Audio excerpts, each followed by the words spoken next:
The priceless gift of friendship. In the middle of a dense forest was a clear, transparent lake, on whose banks colorful flowers bloomed and birds chirped happily. Many animals lived around this lake. Among them the rabbit Chaku, the tortoise Babu, Munu, the monkey, and Chami, the deer, were special friends. They met daily, played, talked, and sometimes even bathed in the lake. The four friends were very different, but they respected each other's qualities. Chaku fast. It was running. Babu was slow, but very wise. Manu mischievous, but funny. And Chama an example of gentleness and beauty. One day, news spread in the forest that hunters had arrived in the surrounding area. A wave of fear ran through the animals. They went. Birds flew from the trees, squirrels hid in holes, and large animals went into the deep forest. But Chaku, Babu, Manu, and Chami decided that they would not leave each other's side, no matter what. Shaka. The birds laid nets by the lake. The next morning, when Chami came to drink water, she got caught in the net. Hearing her scream, the other friends ran. Chaku immediately said, "We have to do something. We have to save Chami." Manu keha. "We must remain silent, otherwise the hunters will catch us too." Babu thought for a while and said, "I have a plan, but we all have to work as a team." Babu explained the plan. Chaku the hunters to be. He will run to the other side of the lake to distract them. Manu will make a noise in the trees to confuse the hunters, and he himself will go near the trap and untie Chami's knots. Everyone agreed. According to the plan, Chaku electrified. He started running with 3 leaps. The hunters were startled and ran after him. Manu leaped on the branches and made sounds. The hunters looked here and there to see where the sound was coming from. Meanwhile, Babu slowly, crawling, it reached near the net and began to cut the rope with its sharp teeth. After a long time, Chami was freed. She said with tears in her eyes, "You all risked your lives for me." Chaku laughed. This is what Westy means, Chami." All 4 embraced each other and quickly left from there to a safe place. The hunters returned empty-handed. A wave of joy ran through the forest that Chami was saved. Birds again. They began to sing, and happiness returned to the lakeside. After this incident, all the animals in the forest began to give examples of these 4 friends. Their friendship was not only strong, but also became a symbol of understanding, bravery, and sacrifice. One day, Babu said, "Each of us has something special, but only when we are together does real power emerge." Manu mischievously said, "And laughter only comes then." Everyone started laughing. The 4 in the lake water. The pictures looked like a beautiful picture, a picture of friendship, sympathy, and bravery. Moral lesson: true friendship has no restrictions of color, shape, behavior, or strength. A true friend is one who stands by you in difficult times. 1 year had passed since Leo, Zara, Milo, and Nina returned from their extraordinary journey through time, and though life in their quiet town had resumed its usual rhythm, the magic of their adventure still pulsed beneath the surface. On the anniversary of their return, the 4 friends met once again beneath the old oak tree now, fuller, taller, and engraved with their gear symbol, weathered but proud. As they reminisced, a soft chime echoed from the earth beneath their feet. Not from the trolley, but from something older. They dug gently beneath the roots and uncovered a strange metallic object, a compass, clock hybrid, its hands spinning backward and forward simultaneously, and in its center, a pulsing crystal that glowed with their fingerprints. The inscription read, "To those who balance the threads, the echo clock awaits." Suddenly, the world around them rippled, the trees froze. A dog's bark looped, time bent again, but just around them. They realized the echo clock was a failsafe left behind by archivist Eon, meant to alert them if time ever fractured again. And it had. The group followed the clock's hum to the edge of town, where a new building had appeared, a towering, spiraled observatory that hadn't been there yesterday, blending into the landscape as if it had always existed. Inside were ancient scrolls written in shifting languages, pendulums swinging in reverse, and a massive glass globe at the top, showing timelines twisting in knots. Through its shimmering surface, they saw scenes from future events that hadn't yet happened: an erupting volcano in the year 3050, a frozen forest trapped in an eternal dusk in 4102, and a floating library disintegrating in 2177. "These are echoes," Zara whispered. Residual consequences. Timeline still asking for help. The echo clock pulsed again and projected a list. 12 fractures. Choose one. The friends exchanged looks at her, now in spirit. No longer afraid, only ready. Milo reached out and selected a fracture titled, The Library of Forgotten Names, 2177. The observatory's gears spun, reality shimmered, and the time-twisting trolley reborn, with star metal plating and flame glass windows, descended silently from a hidden dome above, as if it had been waiting all along. The door creaked open. A soft voice, Eon's echo, whispered, Time never ends. It only pauses for breath. As they stepped inside, they noticed 4 empty pedestals that now bore emblems. A compass, a brush, a speaker, and a blueprint each, symbolizing their gifts. The trolley's new console displayed, Destination set, New Echo, 2177. They sat down, but as timekeepers, ready to answer the calls no one else could hear. As the trolley roared back to life, light spinning across its frame and time folding once more, the world around them faded into starlight and gears. And somewhere deep in time's fabric, the universe smiled because its bravest guardians had returned, not just to repair time, but to protect its echoes.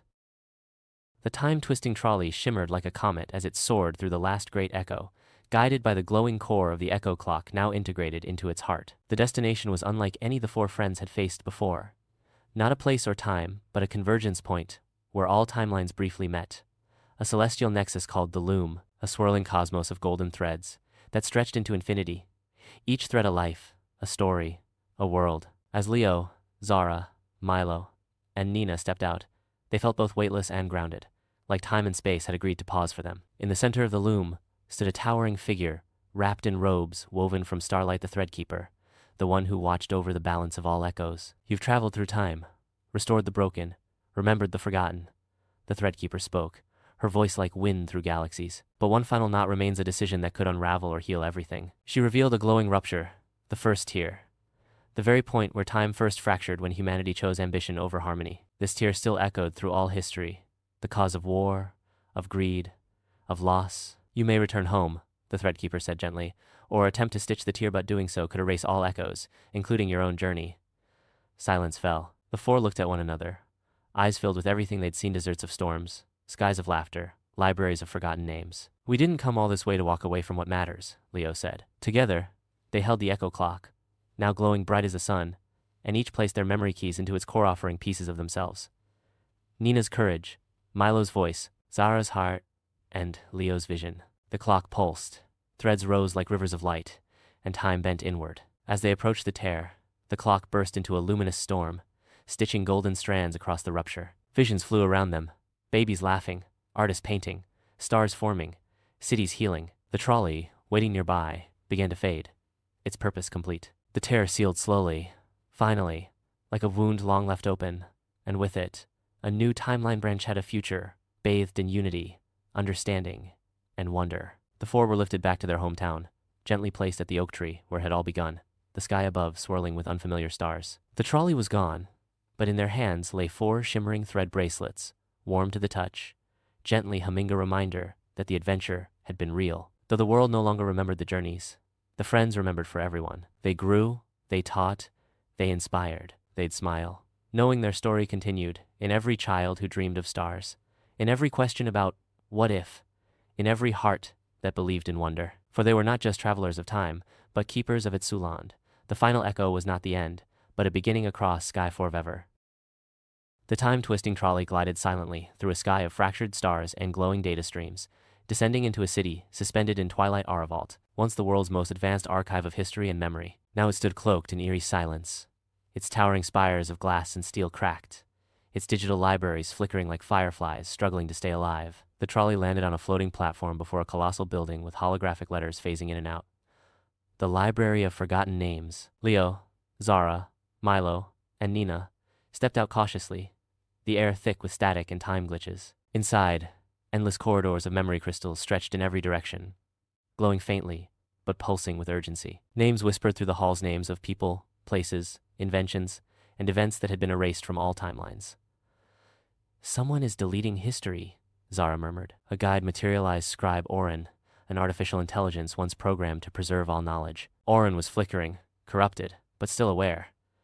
A virus called Oblivion Code has infected the library's core, he warned. It's erasing not just facts but the existence of entire lives. If the central archive flame dies, all forgotten things will vanish forever from memory, from time, from reality. The group raced to the core spire, navigating collapsing data bridges and anti-memory zones that erased parts of themselves.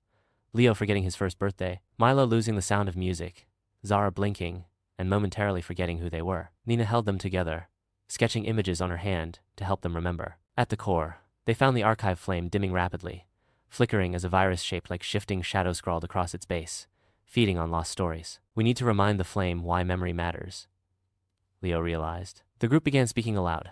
Zara recited moments from Cloud Carnival. Milo replayed Sky Harbor laughter. Nina painted their first journey, and Leo read aloud every forgotten name etched into the trolley's frame. With each word, the flame brightened. But the virus fought back, striking with time reversals and memory blanks. In the chaos, Orn used his last processing power to slow the virus, asking them to inject the echo clock into the core. They did, and with a final pulse, the archive flame burst into radiant gold, incinerating the virus and restoring forgotten timelines. Holograms of people long lost returned to the halls, whispering their stories once more. The library shimmered, stabilizing. History remembers, Oren said faintly before fading into the flame. As the trolley arrived to retrieve them, the library gave each of them a Tokentini memory keys that could unlock a single forgotten moment in their own lives, whenever they needed it most. The trolley launched toward the next echo, carrying not just 4 travelers, but 4 living chronicles of the world's memory. The time-twisting trolley shimmered like a golden comet as it soared through the fabric of time one final time, its interior humming softly, not with urgency but with quiet peace. Leo, Zara, Milo, and Nina sat side by side, their clothes slightly dusty, their eyes older in wonder but brighter with purpose. The control panel no longer blinked with unknown destinations. Instead, it simply read, "Return, your time." With a soft chime, the trolley slowed, gliding into the familiar cobbled street behind the old oak tree near their town's abandoned train depot, where this all began. It was morning, just as it had been when they first disappeared in Linao. The town felt different, not in buildings or faces, but in rhythm. Time itself felt deeper. The 4 friends stepped out hesitantly, half expecting everything to vanish like a dream. But it was real. The air smelled like earth and rain. Birds chirped. A breeze whispered through the trees like a quiet welcome. Strangely, no time had passed for anyone else. School bells rang in the distance. Dogs barked. Neighbors waved, unaware that the kids had just stitched together fractured centuries. "We're back," Leo whispered. "But we're not the same." Over the next few days, the group tried to return to routine, but everything was more vibrant. Now stories carried weight. People's small choices echoed louder, and every moment shimmered with possibility. They gathered often under the oak tree, carving a tiny gear symbol into the bark to remind themselves of what they shared.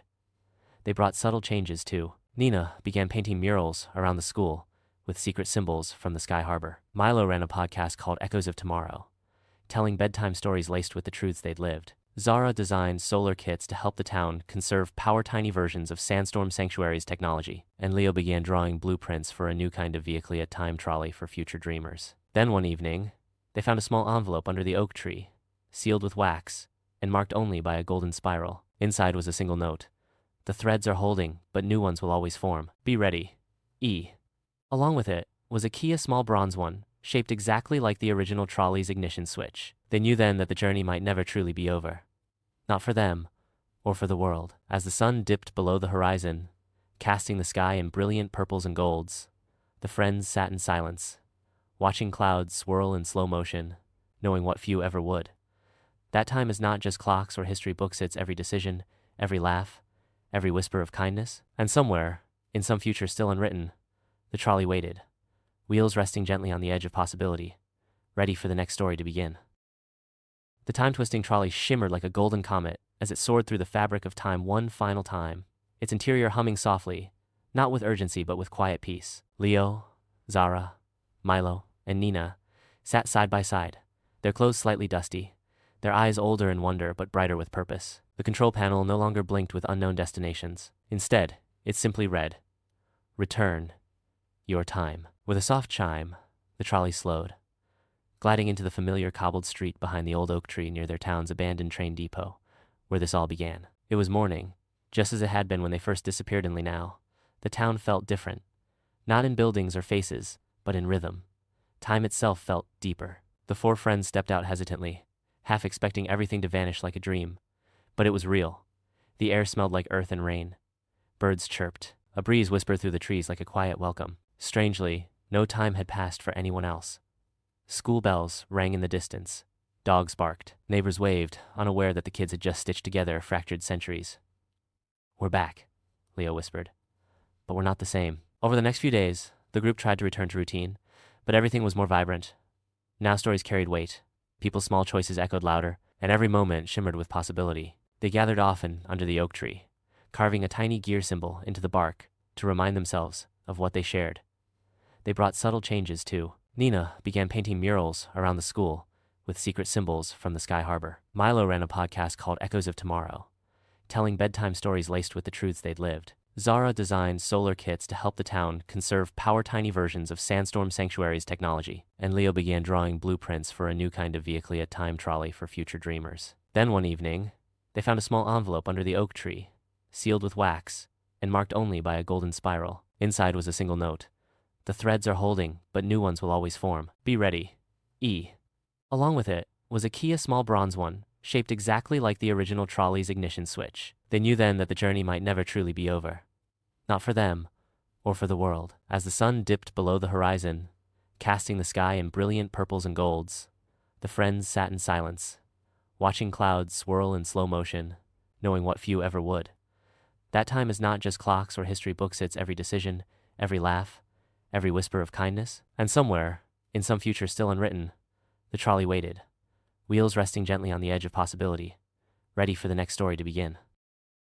The time-twisting trolley emerged from a swirl of blue lightning and arrived at the edge of a floating city suspended above a void, where time itself shimmered like glass. Before them stood the legendary final clock tower, a sky-piercing structure made of silver gears, glowing orbs, and spinning rings of stardust, its massive hands ticking slowly, each movement echoing through the fabric of history. This was Chronos Core, the last node of the time grid that held all timelines in balance. But something was wrong. The gears were stuttering, the rings spinning erratically, and moments around them, glitched birds froze mid-flight, sounds reversed, and past events flickered in and out of the present. A holographic guide appeared. Archivist Eon, the last human caretaker of time, his voice laced with urgency. "The threads of time are unraveling," he said. "Every moment you fixed Cloud Carnival's joy, Sandstorm Sanctuary's sun, Sky Harbor's harmony, they were all fragments of a greater rift. The master gear at the heart of the clock tower is cracked. Without it, time will collapse." As the tower's massive gate opened, Leo, Zara, Milo, and Nina climbed the spiraling interior, where timelines floated like rivers in glass tubes, showing echoes of their own adventures. In the heart chamber, the master gear radiant wheel, embedded with fragments from every time they visited, hung crookedly, its crack glowing with unstable energy. "We need a time fusion seal," Zara deduced, realizing that only something forged from the pure essence of memory and emotion could fix the break. Each child contributed. Leo took out the silver compass from their first journey and whispered his fear of getting lost. Nina painted the face of every friend they'd made. Milo offered his recorded sound clips of laughter, storm, silence, and song, and Zara retrieved the golden balloon marked Time Heroes from Cloud Carnival. But just as they prepared to place it, a shadow emerged. The Anachron, a time-disrupting phantom created from centuries of ignored consequences and broken promises. It lashed out, freezing moments in place and warping the chamber into chaos. The kids held hands, their memories forming a glowing circle of light, shielding the seal. Zara leapt forward and embedded the chrono seal into the master gear. The chamber exploded with color. The tower roared as time threads snapped back into place, restoring the balance. The final clock tower sang with rhythmic harmony, and across the timeline's clouds smiled. Suns rose, forests bloomed, and civilizations remembered. Eon faded with a smile, saying, "Time is safe because of you." The trolley reappeared one last time, now shimmering with golden filigree. As the kids boarded, the tower whispered, "Wherever you go, time remembers you." They looked at each other, no longer just explorers, but guardians of time. The trolley disappeared into horizon, and far below, Earth ticked on, steadier, kinder, wiser. The time-twisting trolley landed with a shudder in a land of golden light and roaring winds, the sky a burnt orange canvas where swirling sand stretched endlessly in all directions. As the kids stepped out, their feet sank slightly into warm, grainy dunes, and their eyes widened at the sight of towering sandstone arches and ancient domes half buried in the desert. They had arrived in Sandstorm Sanctuary, a once thriving desert research city built to harness solar energy and preserve Earth's oldest wisdom. But now, it was nearly abandoned, buried under centuries of drifting dunes and swallowed by relentless sandstorms. The only visible structure was a tall spire encased in a shimmering energy field.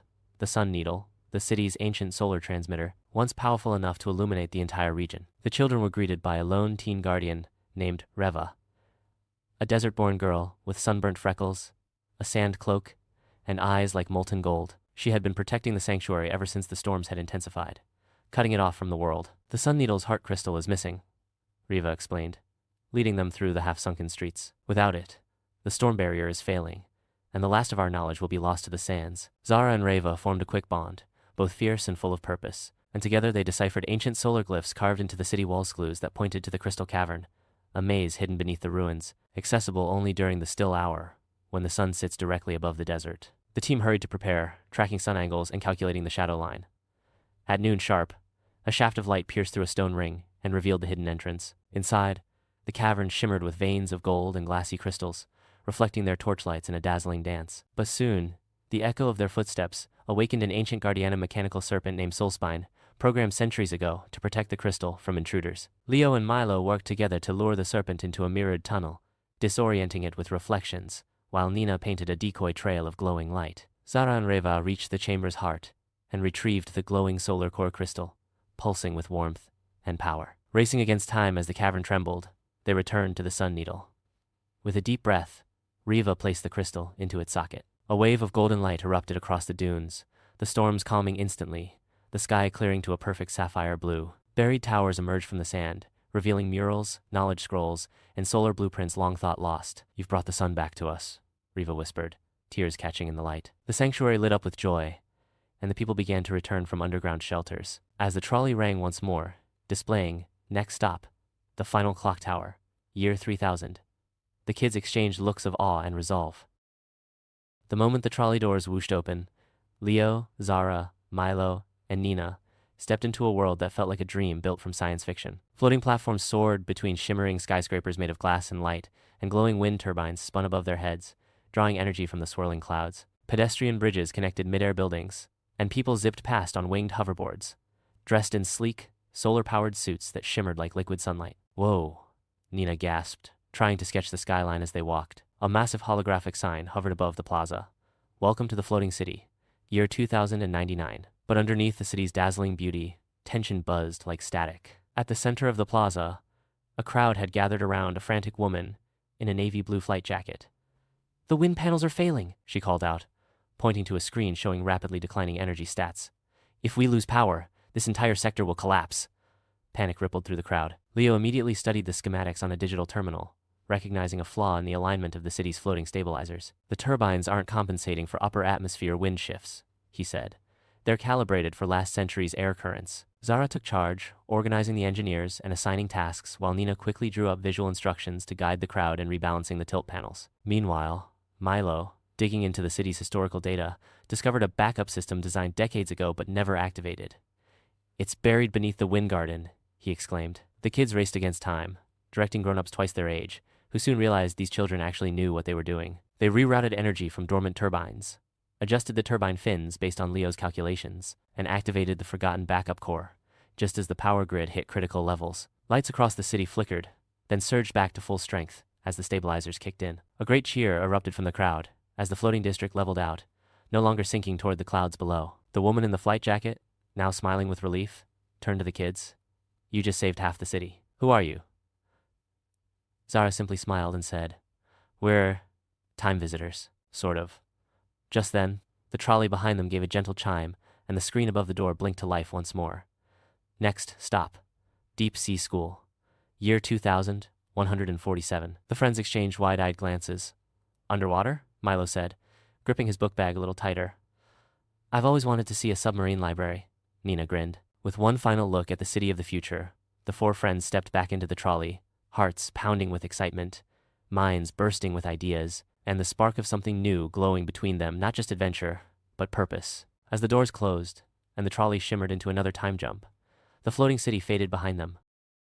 Spring arrived quietly, brushing the town with soft greens and golden sun.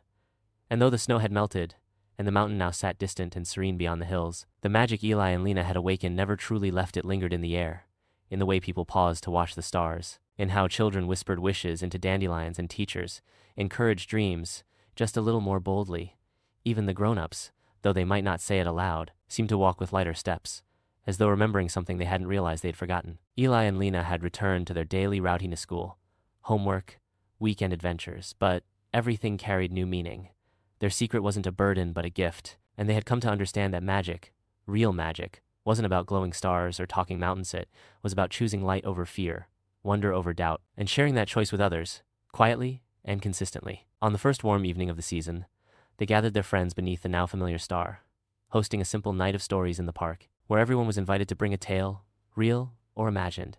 And for hours, laughter and dreams filled the air as children spun yarns of sky whales, walking trees, and invisible bridges that only opened with a song. And when it was their turn, Eli and Lena stood together and shared a single story, not every detail, not the full truth, but the heart of it. How a star once vanished, and how two ordinary kids helped bring it back, not with magic spells, but with courage, hope, and belief in something bigger than themselves. The crowd listened with wide eyes and quiet hearts. And when the tale was done, someone whispered, "Do you think we could help a star one day, too?" Lena smiled gently. "Maybe you already have." That night, as the town slowly drifted to sleep, the sky pulsed with an extra shimmer, as if nodding in gratitude. In their room, Eli hung the spiral charm above their bed, and Lena tucked the last paper star into her journal, where sketches of their adventure now filled the pages, maps, symbols, and messages only they could fully understand. Before switching off the light, they stood by the window one final time, hands resting side by side on the sill. "Do you think the mountain will ever call us again?" Lena asked softly. Eli looked at the sky, then at her. "Maybe not the same mountain, but I think the world will always need lightkeepers." And with that, they climbed into bed, the room filled with peace, the wind outside humming a lullaby only the bravest hearts could hear. The star above held steady, glowing brighter than ever, not because it had been found, but because its light was now being carried by many, passed from heart to heart, like a story whispered in the dark, promising that no matter how deep the night, the light will always return. The end of one journey, and the quiet beginning of many more. Days passed, then weeks, and though the world around Eli and Lena moved on with its usual rhythm, school bells ringing, sidewalks filling with chatter, and leaves beginning to turn with the season, something had quietly shifted, as if the air itself now carried a hush of wonder, and the sky, especially at night, seemed to lean in a little closer, listening. The children returned to their daily routines, but they were never quite the same. Eli walked taller, more certain, and Lena's eyes sparkled with ideas even brighter than before, her drawings now filled with stars, mountains, and glowing trails that seemed to come alive on the page. They noticed little things others missed. A smile from a stranger that lingered longer than usual. A child staring at the sky as if waiting for something. And even moments of kindness blooming between classmates who never used to speak. The star, now fully restored to its rightful place, began to subtly influence those who looked up long enough. People began dreaming again, telling stories, planting wishes in journals and coffee shop napkins. One crisp autumn afternoon, Eli and Lena visited the library to return books, and as they passed the old story corner, they found a new book resting on a velvet cushion. The Lightkeepers of Whispering Mountain, and when they opened it, their own journey spilled from the pages in soft, glowing ink that shimmered faintly before fading, like magic caught in motion. "We didn't write this," Lena whispered, and Eli nodded slowly. "Maybe the mountain did." From that day forward, they noticed others reading it, children, parents, even teachers, and, slowly, whispers spread. "Is it real? Did it really happen?" Eli and Lena never said yes or no. Instead, they simply smiled, because they knew that believing wasn't about proof, it was about trust, about the quiet decision to let your heart say yes when the world says maybe. One evening, as they walked home beneath a sky brushed with twilight, a flicker of golden light appeared at the horizon, dancing like a firefly, and before they could say a word, it curved downward, landing gently in the park where they used to play. Curious, they followed and found a small girl sitting alone by the swings, staring at the sky. "Did you see it?" she asked without turning. "The star?" Lena knelt beside her. "We did." The girl looked at them with wide eyes. "Do you think it could help me find my way too?" Eli exchanged a glance with his sister, then nodded.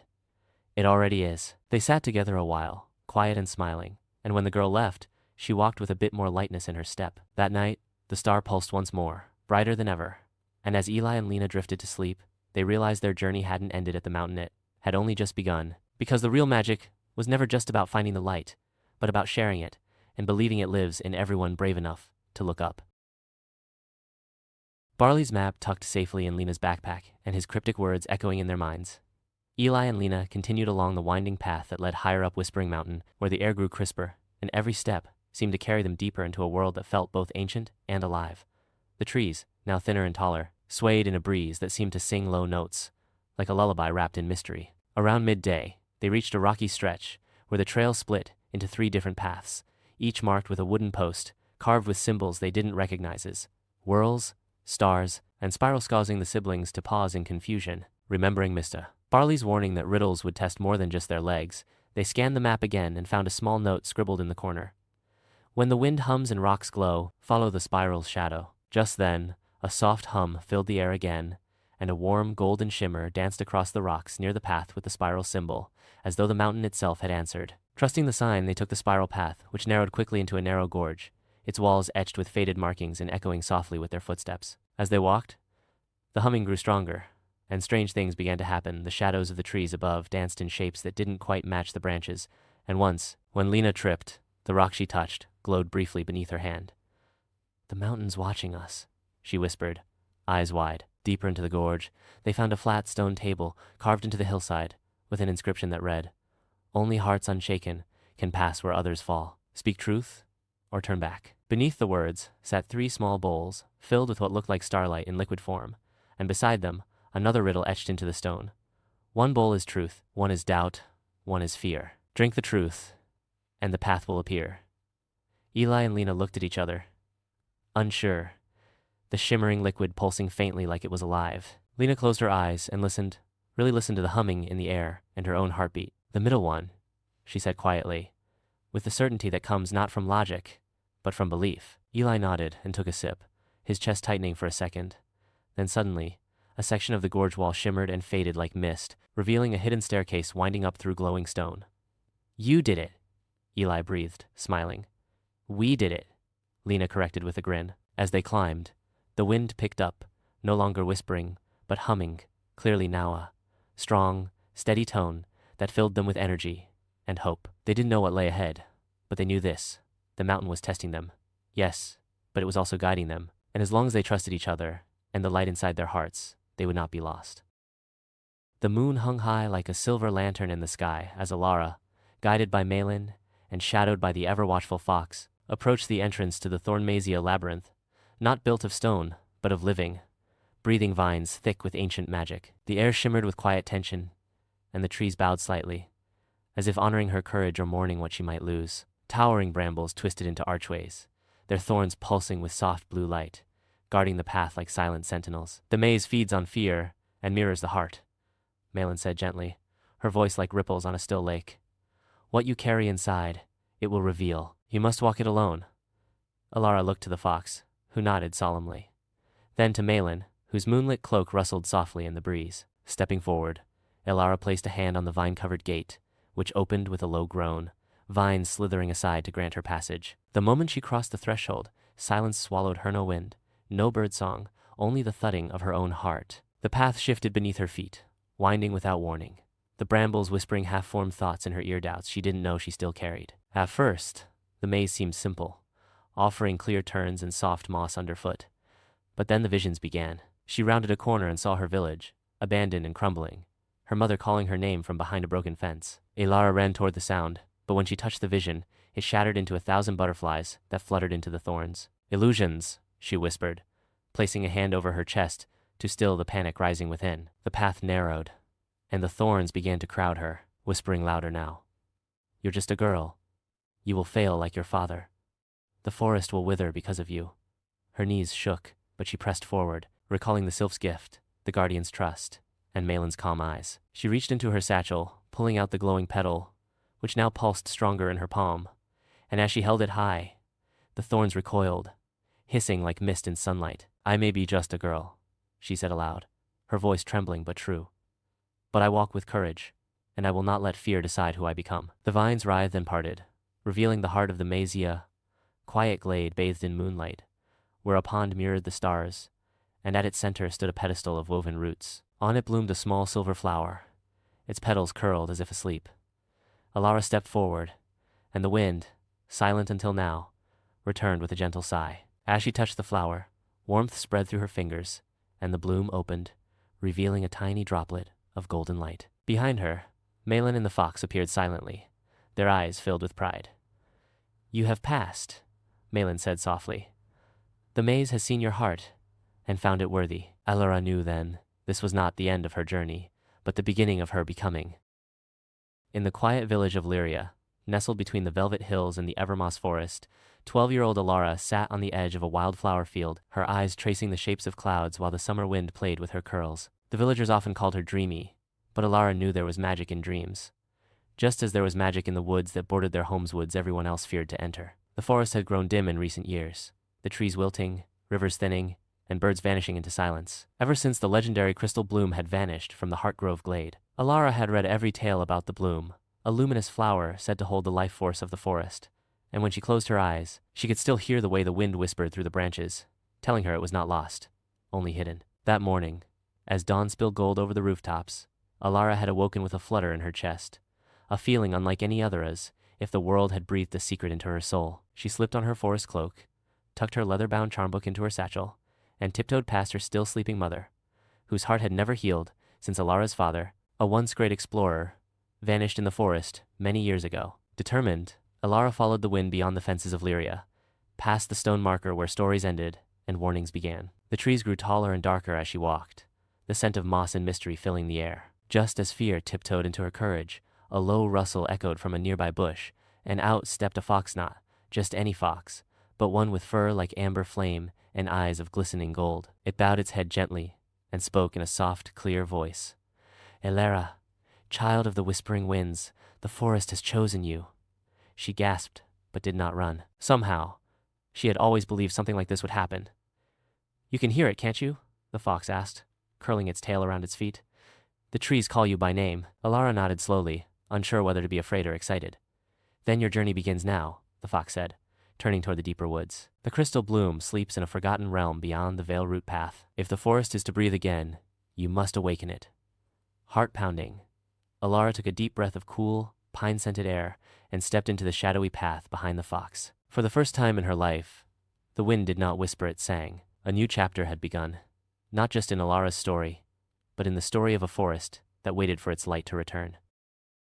Alara followed the fox deeper into the enchanted forest, as twilight wrapped its velvet cloak around the world, the trees now whispering her name with voices like sighing winds. The glow from the sylph's petal in her satchel illuminated the narrow trail ahead, casting flickering shadows on the mossy ground as though the forest itself danced with her every step. They came upon a vast clearing known as Hollow Grove, a circle of ancient trees so wide their trunks could hold cottages, and in the center stood a massive stone statue of a sleeping stag with antlers made of crystal branches that shimmered with stardust. "The guardian of Hollow Grove," the fox said reverently, bowing low. "He has slumbered since the bloom was taken until now." Alara stepped forward, drawn by the quiet power pulsing in the air, and the moment her fingers brushed the guardian's crystalline antlers, a sudden breeze howled through the grove, leaves spiraling like a storm around them. The stag's stone eyes blinked open, and with a deep groan like the earth waking from winter, the guardian lifted his mighty head. "Who dares awaken the grove?" he boomed, his voice shaking the ground. Alara stood tall, heart pounding. "I am Alara of Lyria. I seek the crystal bloom to heal the forest." The guardian studied her, his eyes deep pools of stars. "Many have sought it. Most forgot why they came. What makes you different, child of wind?" She hesitated, then drew the glowing petal from her satchel and held it high. "I helped a sylph in need, not because I wanted a reward, but because it was right." The guardian lowered his head slowly, his antlers shedding soft stardust into her hands. "Then you may pass, but not alone," he said. From behind the trees, a figure emerged, tall, graceful, cloaked in feathers and moonlight. "This is Malin," the guardian rumbled, "a moonweaver, protector of forest paths and keeper of forgotten truths. She will guide you to the thorn maze, where your heart shall be tested." Malin's silver eyes met Alara's with quiet approval, and her voice, like the chime of bells, spoke.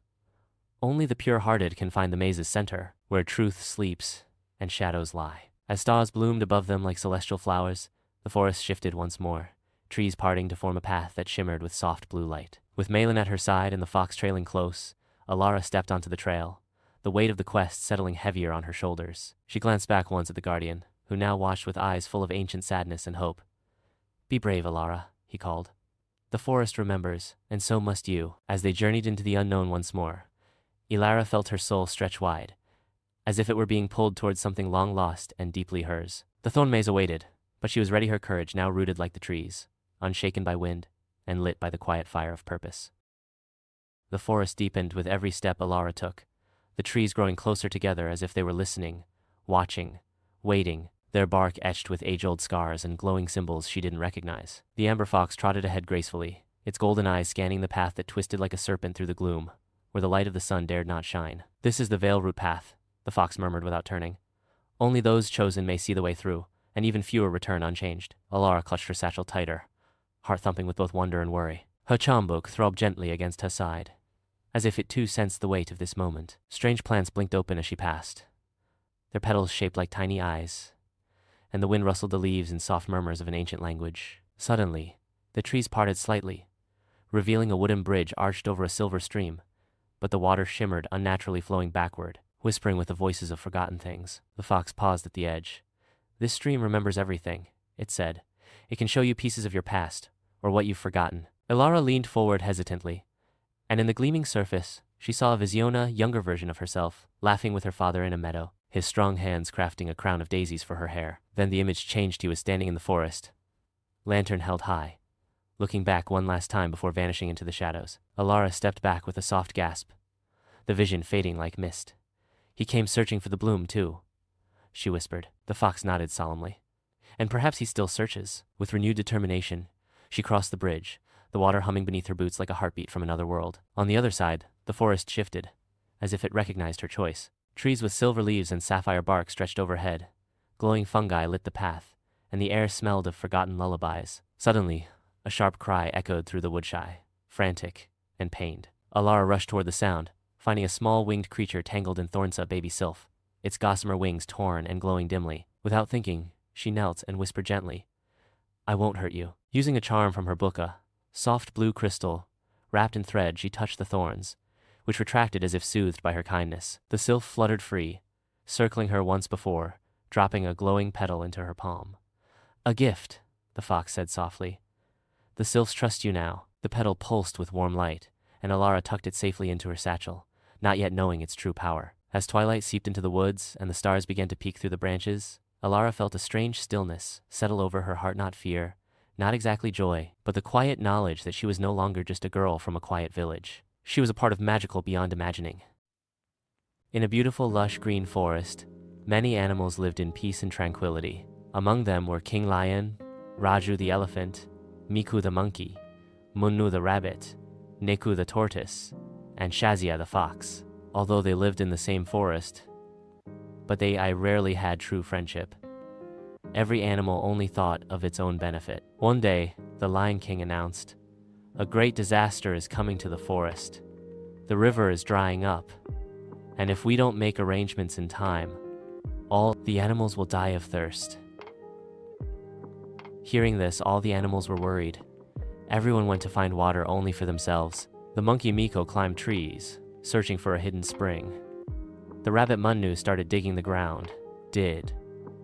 Fox Shazia cleverly started keeping an eye on the water collected by the other animals. Only elephant Raju and tortoise Nico thought that if all the animals worked together, the problem could be solved. Elephant Raju told everyone.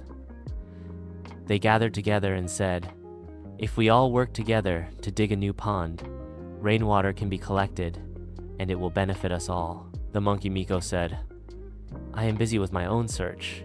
I don't have time." The fox Shazia said, "If national success, who will receive the reward? I don't work for free." Rabbit Manu mocked, "Will tortoise Nico dig the pond with such slow speed? This work will be completed in years." Hearing this, tortoise Nico, he said, "If everyone cooperates instead of joking, the work can be completed quickly." Only the elephant and the tortoise were engaged in digging. Slowly, they succeeded in digging a pit for the pond. They dug a little bit every day, rest in the evening, and work hard again the next day. 5 days later, clouds gathered in the sky, and it began to rain heavily. The rainwater filled the pit they had dug. The next morning, when the other animals were dying of thirst, were happening, then the elephant Raju announced, "The pond we dug is now filled with water. Whoever is thirsty, come." All the animals ran over. They saw that a beautiful pond had indeed been built. they are ashamed. Monkey Miko, Fox Shazia, and Rabbit Manu. The fox said softly, "We realize our mistake. If we had also participated, perhaps the work would have been even better." Turtle Nico said with a smile, "We are all can pass, but the main thing is that we admit our mistake and become better people or animals." The Lion King also came and said, "I announce today that the elephant Raju and the tortoise Nico are the real heroes of the jungle, because they thought of others before themselves." After that day, the forest animals learned that true friendship and success lie not only in one's own benefit, but in working together for the good of others. Now, whenever in the forest, if any difficulty arises, all the animals work together to find a solution. The Lion King was happy that the animals in his forest were no longer selfish, but had become true friends. In a dense and lush forest, all the animals were happy in their own lives. Elephant Babu, Monkey Miku, Fox Shazia, Rabbit Chinchin, Tortoise Nico, and Lion Badshah were the famous animals of the forest. Every animal was busy in its own qualities. But one thing was common to all: selfishness. No one helped anyone.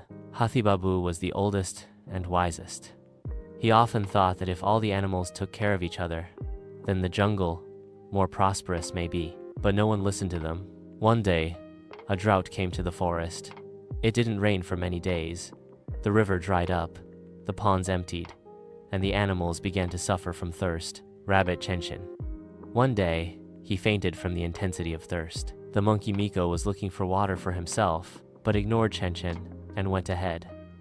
The fox Shazia saw Chenchin, but said, "What does it have to do with me? I have to worry about myself." When Hathi Babu saw Chenchin unconscious, he immediately used his long trunk to draw water from a distance and fed it to him.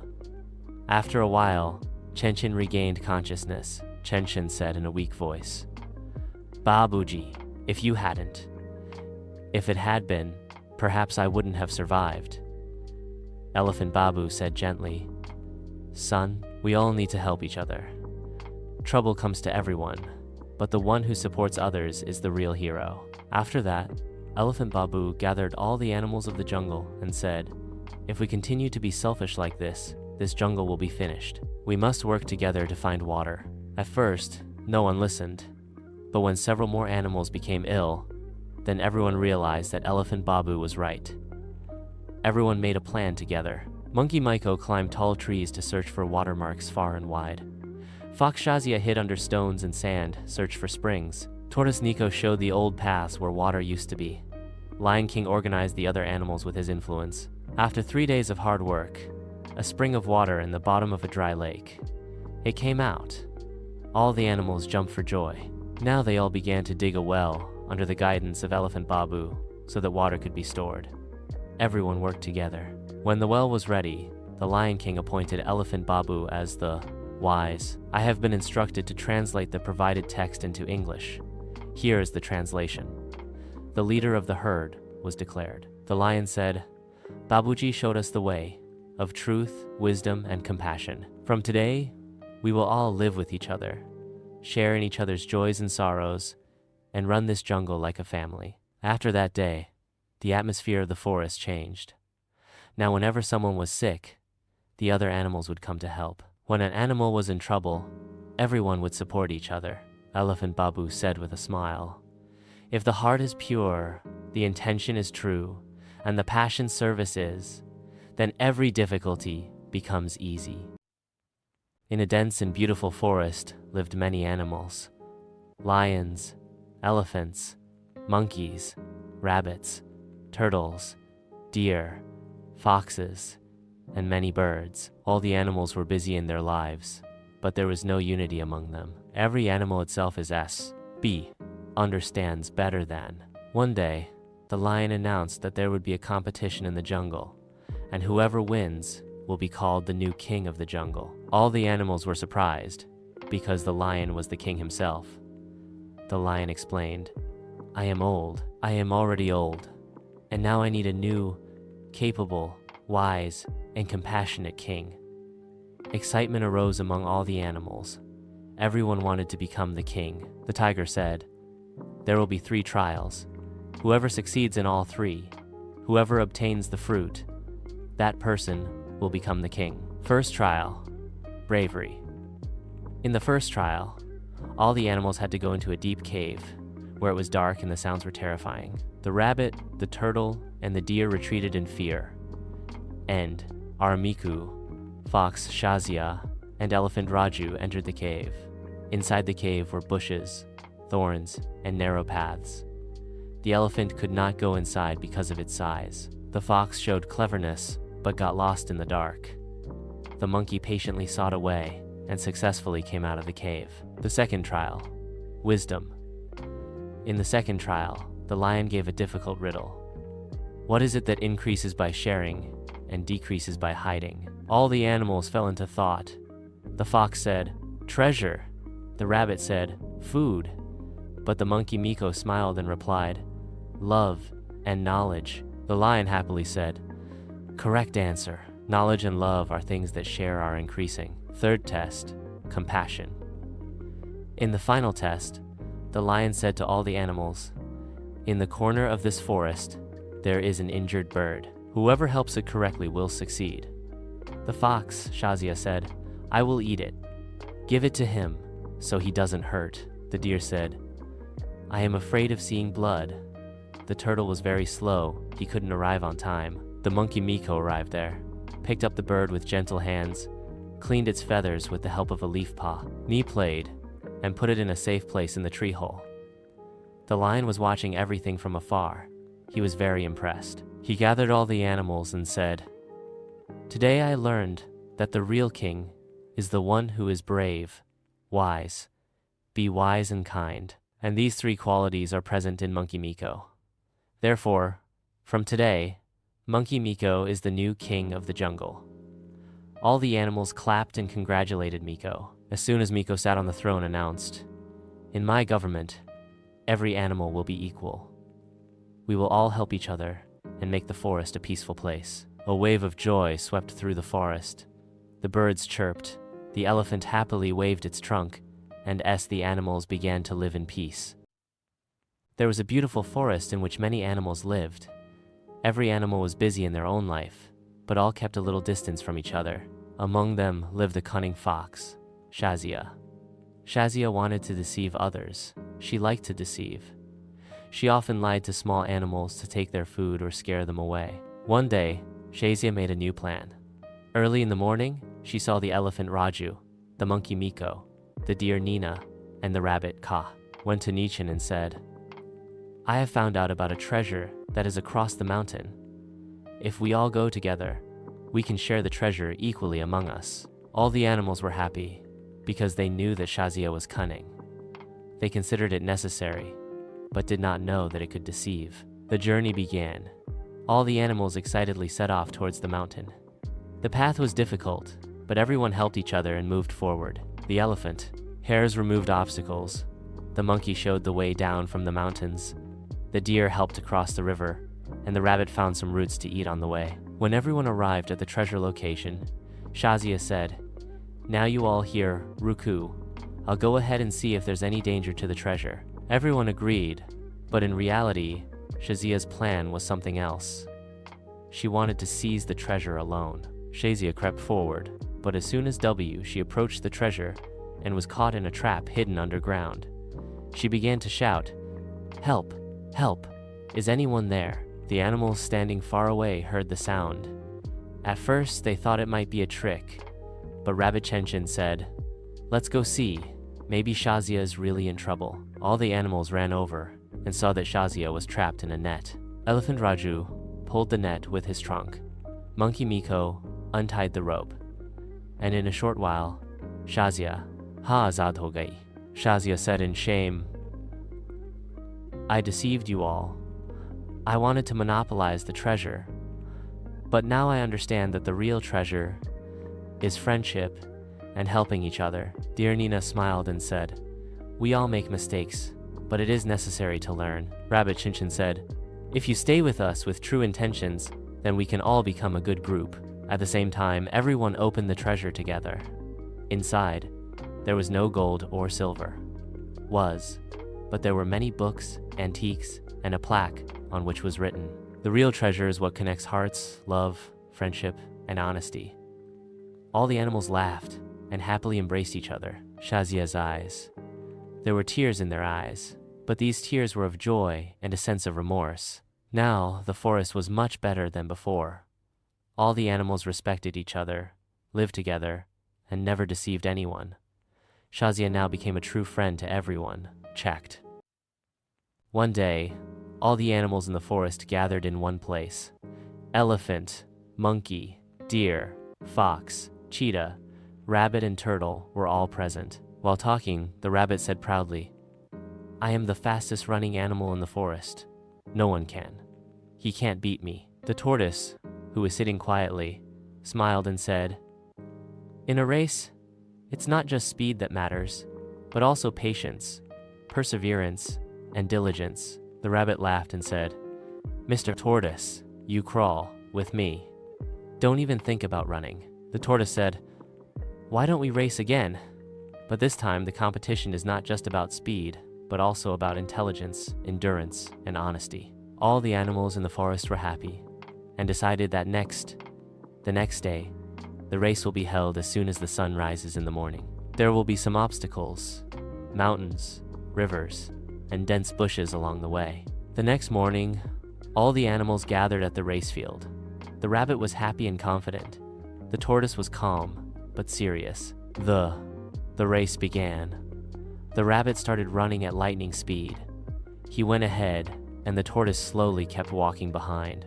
At the first turn, the rabbit saw that the tortoise was still far behind, so he sat down under a tree. Ya also said, "Let's take a little rest, then I'll overtake the tortoise." The tortoise kept walking, neither stopped nor tired. When he reached the tree, the rabbit was sleeping soundly. The tortoise slowly moved forward. आगे एक नदी आई। खरगोश तो अभी भी सो रहा था। कुछ हो रख गया, पर उसने हौसला ना हारा। उसने एक लंबी लकड़ी से सहारा लिया, पानी में उतरा और तैरते हुए नदी पार कर ली। नदी के बाद एक घनी झाड़ी आई। The turtle stopped and began to think about how to get through. At that moment, the monkey Miku came and said, "I will help you." He moved the bushes aside, and the turtle passed. Now only the mountain remained. The turtle kept climbing, step by step. Finally, he also came out from across the mountain. When the rabbit opened its eyes, it was already evening. It ran in panic, crossed the river, jumped over the bushes, climbed the hill, but it was too late. The tortoise had already arrived at the destination. It was, and all the animals were happily clapping for him. The Lion King announced, "This race was not just about speed, but also about patience, wisdom, courage, and friendship." The tortoise won because he did not stop, did not panic, and neither arrogance. The rabbit, ashamed, came to the tortoise and said, "I thought you were weak, but you proved that perseverance is the greatest strength." The tortoise smiled and said, "Thank you, brother rabbit. We are all one or two. You can learn something from scratch." Moral lesson: hard work, patience, and perseverance always outweigh arrogance and haste. Friendship and helping each other make every difficulty easier. There was a dense and beautiful forest where all kinds of animals lived. Elephants, lions, deer, monkeys, foxes, rabbits, and many birds lived there happily. Everyone was busy in their own lives, but there was a problem they were mutually. I did not have friendship. Every animal only thought of its own benefit and did not help anyone. One day, a very strong storm came to the forest. Trees began to break. The water in the river became fast, and the homes of many animals then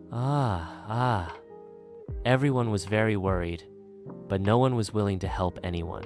Rabbit Chan Chan was very worried. His burrow was filled with soil. He went to his friend Monkey Maiko and asked for help. "Maiko, in my burrow, the bucket is full. Will you help me?" Miko said, wrinkling his nose. "Sorry, Chen Chen, I don't have time. I have to gather fruit for myself." Chen Chen returned, disappointed. That day, the fox Shazia was suspicious. While doing so, a thorn injured her. She was moaning in pain, but no one came to help her. The Lion King, who was the ruler of the forest, gathered all the animals one day and said, "We are all living alone. है जब मुसीबत आती है तो हम एक दूसरे की तरफ देखते हैं मगर कोई किसी की मदद नहीं करता." When trouble comes, we look at each other, but no one helps anyone. अगर हमने दोस्ती न की तो ये जंगल तबाह हो जाएगा. If we don't make friends, this forest will be destroyed. सब जानवर खामोश हो गए. All the animals fell silent. पर एक नन्ही चिड़िया चीनी बोली, हम सबको. Then a little bird spoke in Chinese. We should help each other. If we are together, no storm, no hurricane can harm us. After that day, all the animals decided together that they would now take care of each other. Elephant Raju said. The path was cleared by removing the trees that fell on the riverbank so that other animals could easily drink water. Monkey Miko helped clean the rabbit Chinchin's burrow. When the fox Shazia was injured again, dear Nina helped her. Penny saved by treating with herbs. The atmosphere of the forest changed. Now there was an atmosphere of joy and love. One day, the storm came again, but this time the animals were ready. Everyone worked together to protect each other. The birds warned. The elephant saved the trees from falling. The monkey brought the small animals to a safe place. This time no one was hurt because everyone worked together. The Lion King said happily, "This is the real power friendship, unity, and love." And thus, the forest became an ideal place, where all the animals were not only happy, but had also become true friends with each other. In a dense forest, many animals lived. Among them, the most powerful and terrifying was the lion, whose name was King Sing. King Sing hunted and ate an animal every day. All the animals in the forest were afraid of him. They were afraid. One day, all the animals gathered and decided that they would go to the lion to talk to him so that the daily hunt would stop. All the animals went to the lion and sent the rabbit forward as their representative. "Rabbit," the vizier said with respect, "Your Majesty, if you order an animal to come by itself every day, you won't have to run around hunting, and we will also be at peace." The lion nodded his head proudly. "Okay, but if I don't get an animal one day, I will destroy the entire forest." The animals agreed. Every day, an animal would go to the lion, and the lion would eat it. All the animals took turns sacrificing themselves. Now, it was the turn of a small but the agile rabbit was. The rabbit made a plan. He deliberately went late so that the lion would get angry. When he arrived late, the lion roared, "Why so late?" The rabbit calmly replied, "Your Majesty, I was coming over, but on the way he met another lion. He said that he was the real king of this forest. He stopped me and said that he is more powerful than you." The lion became red with anger. "Who is that disrespectful lion? Take me to him." The rabbit brought the lion to a well and said, "That lion is hiding inside the well." The lion peered in and saw his reflection in the water. The lion thought that it was indeed another lion that he was staring at him. The angry tiger roared and jumped into the well to fight that other tiger, but it fell straight into the water and drowned. All the animals celebrated the rabbit's cleverness and made him the king of the forest. Irokradija. Once upon a time, in a dense forest, many animals lived. Among them were a wolf and a fox. The wolf was powerful, but arrogant and impetuous. On the other hand, the fox was cunning, clever, and used its intelligence. Ali was. The wolf always boasted about his physical strength and said, "I don't need anyone. I can do everything myself," while the fox believed that intelligence, friendship, and strategy were the real strength. One day in the forest, the fox, rumors spread that a hunter from a nearby village had come, setting up traps to catch animals. All the animals were frightened, but the wolf said, "I am not afraid of any hunter. I am the strongest." The fox explained to him, "Power is a good thing, but cleverness and caution are even more important. Come, let's all the animals together make a plan to drive the hunter away from the forest." The wolf laughed. "Weak animals like you make plans. I will just cut him down." The fox ignored him and consulted with the deer, monkey, mongoose, and some other animals. They all decided that they would gather in a specific place and together monitor the hunter. "Gee, and when the opportunity arises, attack it cleverly. On the other side, the wolf went out alone to find the prey. After a while, he was resting under a tree when he smelled some meat. As soon as he stepped towards the trap, he fell heavily into the ground. It was a hunter's trap. The wolf was badly trapped. He shouted, "Help! Get me out!" The fox and other animals immediately arrived there when they heard the wolf's voice. The hunter now. He hadn't come, so they had time. The wolf was ashamed, but still cried for help. The fox said, "We will help you, but on one condition. In the future, you will never consider others weak and we all. Let's promise to walk together." The wolf said, "I promise. Now get me out quickly." The monkey opened the net from above. The mongoose began to gnaw at the threads, and the deer began to pull the net with its antlers. In a short while, the wolf came out, increased. Immediately after, the hunter came. But by then, all the animals had hidden in the trees. The fox called from the tree, "Hey hunter, the animals of the forest will not tolerate greedy people like you here. Go away from here. Go back." The hunter saw the unity and cleverness of the animals, so he was frightened and immediately left the forest and fled. The wolf came to all the animals, bowed his head and said, "I thought you were all weak, but today I have learned a wise and united group is the greatest strength." The fox smiled and said, "This is the wisdom alone. One is nothing. Mutual support is the real strength." A beautiful river's edge had a big old tree on which lived a clever and kind-hearted monkey. He would break off sweet fruits from this tree every day and eat them, and some fruits he would also give to other animals sitting by the river. Yata. This generosity of the monkey made it beloved among all the animals. In the same river, a crocodile lived with his wife. That crocodile was hungry because there were not many fish in the river, and he did not like to hunt. One day he came to the shore and saw a monkey eating fruit from a tree.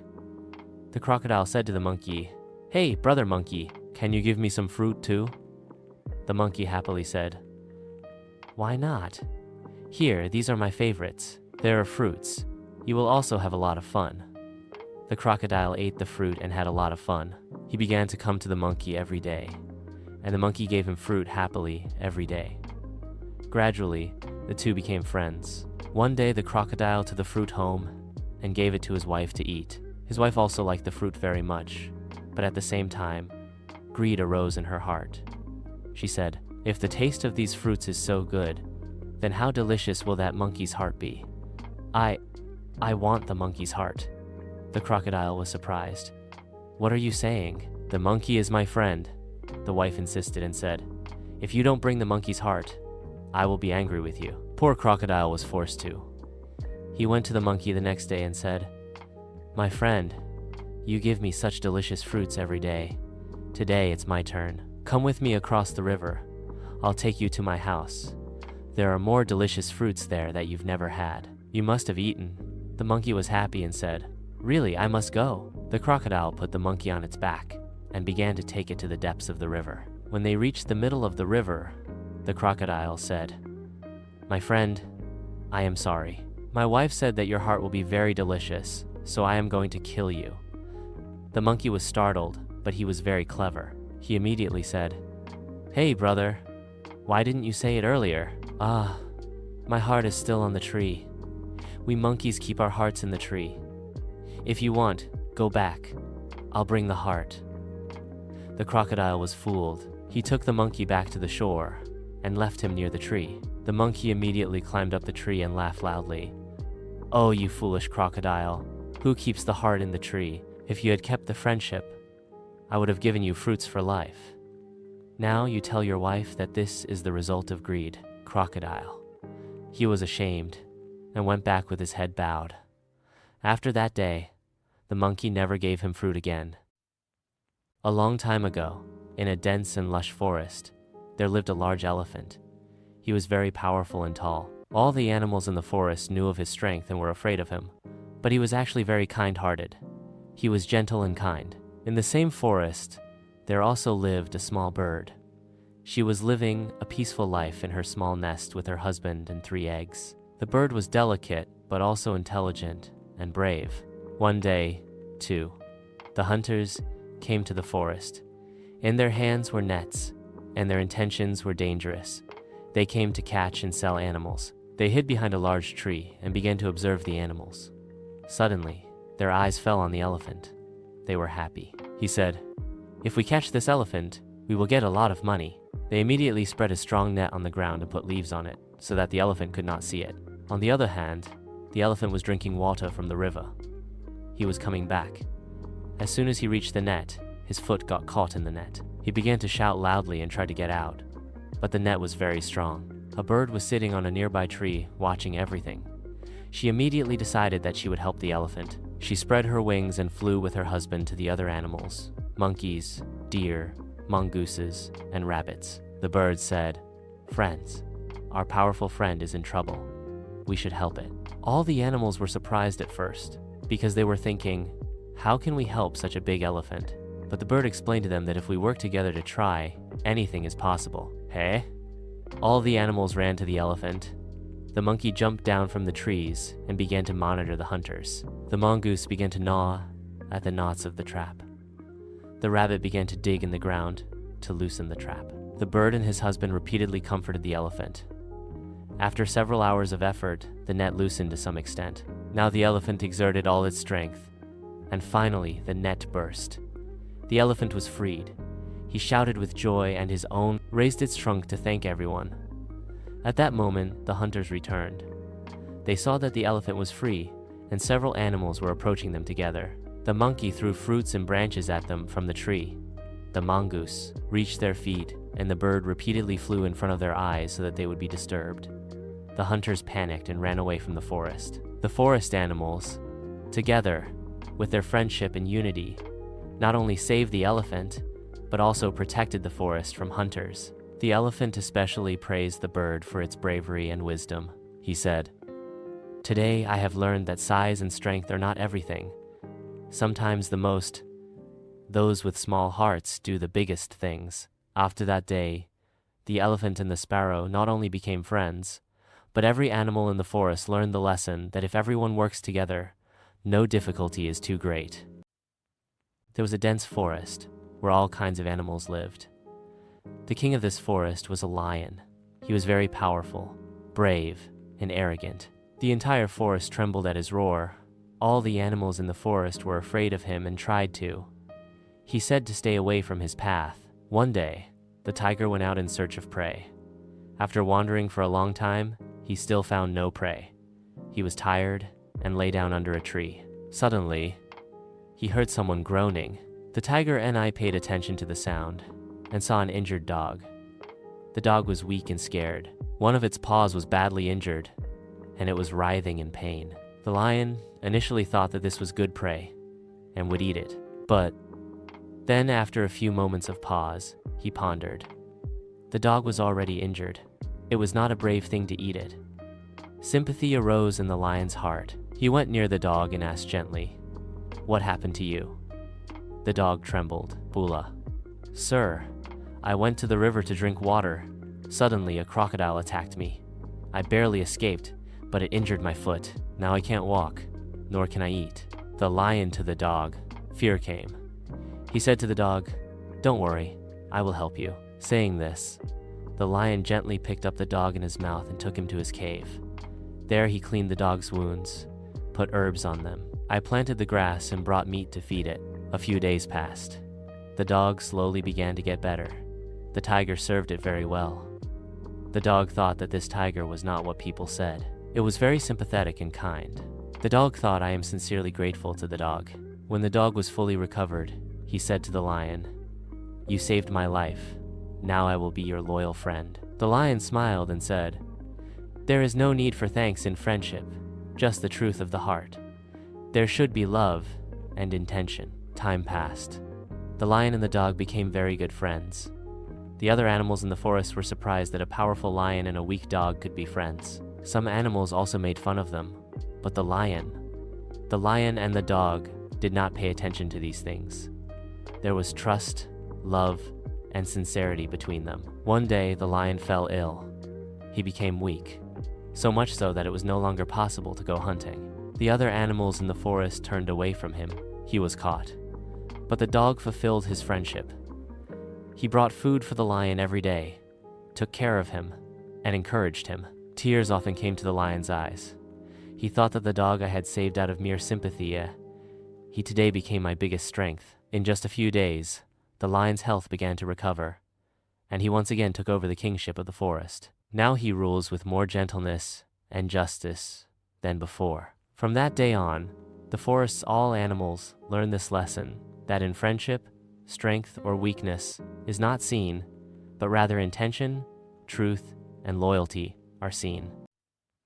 In a dense forest, the animals lived in great peace and quiet, every day bringing new fragrance and hope of life with the sunlight. But there was a small problem in this forest, a severe shortage of water. For years there had been no rain. Due to the river drying up, the animals were suffering from thirst. The wisest elephant in the jungle, Barho, gathered all the animals one day and said that we must find a solution together. Otherwise, the coming generations will also. Violets will remain. All the animals agreed that they would form a team to find a new river. Thus, a team was formed under the leadership of the elephant Brihu, which included the clever fox, Chameli, the intelligent monkey, Chaco, the enthusiastic rabbit, Chaku, and the fearless parrot Tenno was included. They all set out on a new journey. After many days of travel, they reached a mountainous region where the trees were lush and green, and the air was filled with the scent of moisture. One evening, when the sun was setting behind the mountains, 6 were hiding. Parrot 10 saw a shining thing flying down from above. When he went down, he was surprised it was a spring of pure water gushing from the foot of a hill. All friends immediately there. They reached and started dancing happily. But along with happiness, a problem also arose. The spring was very far from their forest. Chambali the fox advised that we will have to make a channel which will bring water from the spring to our forest. Everyone started working together. Monkey Choco made a path with the help of trees. Rabbit Chaco dug the ground, and Parrot Tenno monitored the path from above. After many days of hard work, the water channel was finally completed, and one day, in the early morning when the sun rose, the first stream of water came in the forest. All the animals jumped with joy, the birds sang songs, the trees bowed in welcome, and the elephant hugged everyone and said, "When we are one, nothing is impossible." From that day on, the forest became green again, the river flowed again, and the animals learned that every problem can be solved with unity, understanding, and hard work. Forest friendship. There was a dense forest in which all kinds of animals lived. Every animal was happy and content in its life. Everywhere there was greenery, flowing river water, and the chirping of birds could be heard in the trees. The forest animals were all very good friends with each other. But one day, a new fox came to the forest. Her name was Chalaaki, and she was indeed very clever. She enjoyed creating disputes among others, so that she could benefit can be obtained. Cunning first went to the rabbit and said, "Did you hear that the tortoise calls you slow and foolish?" The rabbit got angry and said, "Tortoise, what will that slow one think of me? I am fast." Then the clever tortoise went to the hare and said, "Do you know that the rabbit thinks you are a joke?" The tortoise was surprised and said, "I have never said anything like that. Perhaps there is a misunderstanding." A few days later, there was a quarrel between a lion and a tortoise. Cunning was standing behind, smiling. But in the forest, there also lived a wise elephant, whose name was Bolu. He respected all the animals, and everyone respected him very much. Bolu. The guest saw that the atmosphere in the forest had been strange for the past few days. Where there used to be laughter and happiness, now there was suspicion and resentment everywhere. Bolu gathered all the animals in one place and said, "Friends, the forest was so peaceful. Why are there fights now? We all have to think." Everyone voiced their complaints. Then the wise owl, whose name was Famida, said, "I have seen Cunning whispering in others' ears many times. Perhaps that is the real problem."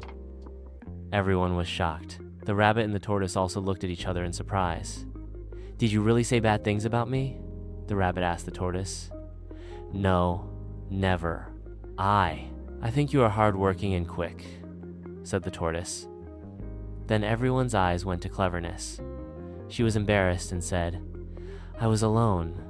I didn't have any friends. I did this to make a place in everyone's hearts." "Oh, I'm sorry," the wise elephant said softly. "Friendship is not built on lies, but on truth and trust. If you truly want friendship, follow the path of truth." The fox bowed its head and promised that it would now. It will never spread misunderstandings between anyone. After that day, the forest was filled with laughter and happiness again. The rabbit, the tortoise, the fox, and all the other animals had now become true friends. And everyone learned that if something feels bad, it is better to talk directly to each other, instead of believing the words of a third party. In a dense and beautiful forest, where the morning light filtered through the trees and fell upon the ground, and greenery was scattered everywhere, the animals lived in peace and love. The lion was the king of this forest, but he was not cruel, but he helped everyone. The elephant was everyone's advisor. The clever fox was wise. The monkey was mischievous, but pure-hearted. The rabbit was fast-running, and the little bird was aware of everything. All the animals happily lived their lives. They were reporting, but one day an unknown danger came in the forest.